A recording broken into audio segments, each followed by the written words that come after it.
What if the laziest person you ever met turned out to be the smartest?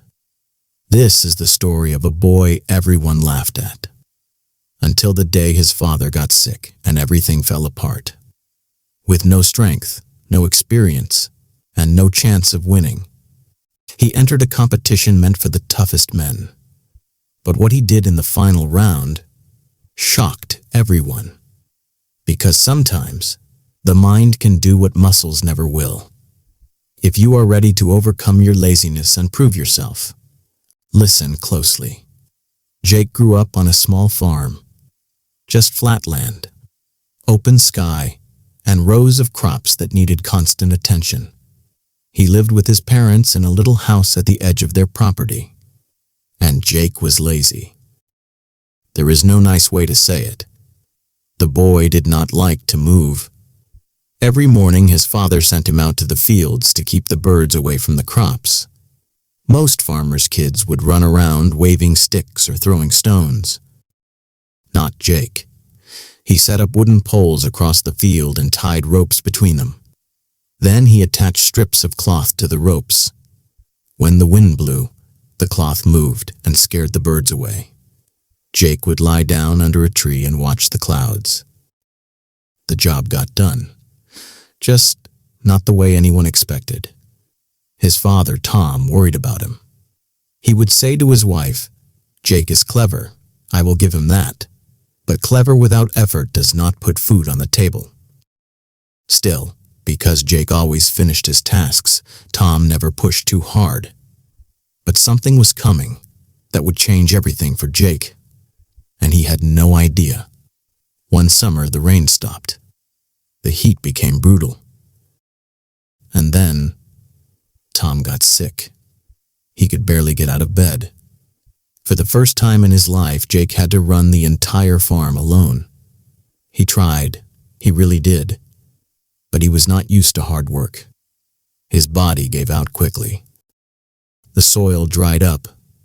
The crops turned brown. After a few weeks, most of the field was dead. Jake could not save it by himself. That night, he sat outside on the porch staring at the sky. He felt something he had never felt before. Shame. He whispered to himself, "Why did I never try harder? My family needed me, and I was not ready." The next morning, Jake walked into town to buy medicine for his father. Near the general store, a small crowd had gathered. A man was reading a flyer out loud. The county was holding its annual grit challenge at the fairgrounds in Wichita. 3 rounds, open to anyone. And the winner would take home $10,000. Jake froze. $10,000 could save the farm. It could pay for his father's treatment. It could fix everything. Before he even thought it through, he said out loud, "I am going to enter." A few people nearby turned and looked at him. One man laughed. "You? Jake, you can barely walk to the mailbox without taking a break." Jake said nothing. He just turned around and started walking home. His parents did not expect him to win, but his mother said quietly, "Maybe this is what he needs. Maybe this will wake him up." 3 days later, Jake arrived at the fairgrounds in Wichita. The place was packed. Dozens of competitors had signed up. Most of them were tall, strong, and athletic. Jake looked around and felt his stomach drop. But he stayed. The first round was announced. Every competitor had to cross a wide pond on the far end of the fairgrounds. The first 3 to reach the other side would move on. The whistle blew. Everyone jumped in and started swimming. Jake did not move. He stood at the edge and looked around. Then, he ran toward a pile of old lumber near a shed. He grabbed a few flat boards, tied them together with rope, and made a rough raft.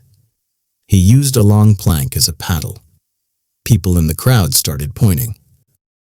Some laughed. But Jake pushed his raft into the water and started paddling. While the swimmers got tired halfway across, Jake floated right past them. He finished third, just enough to qualify. The final round came the next day. Each of the 3 remaining competitors was given a heavy wooden block. The task was simple. Push your block 1 kilometer to the finish line. Behind them was a table with different tools. Each person could pick only one. The first competitor grabbed a thick rope and started pulling his block. The second picked up a metal bar to use as a lever. Jake stood still. He looked at the tools carefully. Then, he picked up a small carving knife. The crowd went silent. Someone said, "What is he going to do with that?" Jake did not push his block. He started carving it. Slowly and carefully, he shaved off the corners. Then the edges. For nearly an hour he worked. The other 2 competitors were already far ahead, dragging and pushing their heavy blocks under the hot sun. But Jake kept carving. And then, he finished. His block was no longer a block. It was a ball. Jake placed it on the road and gave it one strong push. It rolled, smooth and fast. He ran behind it, guiding it with his hands. He passed the second competitor, then the first, and with everything he had left in him, Jake crossed the finish line first. The crowd erupted. People who had laughed at him days ago were now standing and cheering. The boy, who could not even save his own crops, had just won the grit challenge. Not with strength, with his mind. Jake went home with the prize money. He paid for his father's treatment. He bought new seeds. He repaired the irrigation system on their farm. And for the first time in his life, he woke up early every morning and worked the land himself. Not because someone told him to, but because he finally had a reason that mattered more than comfort. Tom recovered slowly. One evening, he sat on the porch with Jake and said, "I always knew you were smart. I just needed you to find something worth being smart for." Jake smiled. "I think I found it." Every inspirational story teaches us a powerful life lesson. Being lazy doesn't mean you are unable. It often means you haven't found your purpose yet. Jake always had the brains, but he needed a reason to push himself. The moment his family needed him, he mastered letting go of the past and used his mind to solve real problems. If you ever feel stuck, find your reason. A strong purpose can make anyone unstoppable. Hard work matters, but small habits that lead to success combined with smart work are what create a truly life-changing story. If you enjoyed this deep motivational story, hit the like button. Leaving a comment and telling me what motivates you is a fantastic way to get some English-speaking practice and improve English vocabulary right here in our community. Whether you want to build communication skills or learn English through story, share this life lesson story with someone who might need a little push today. I will see you there.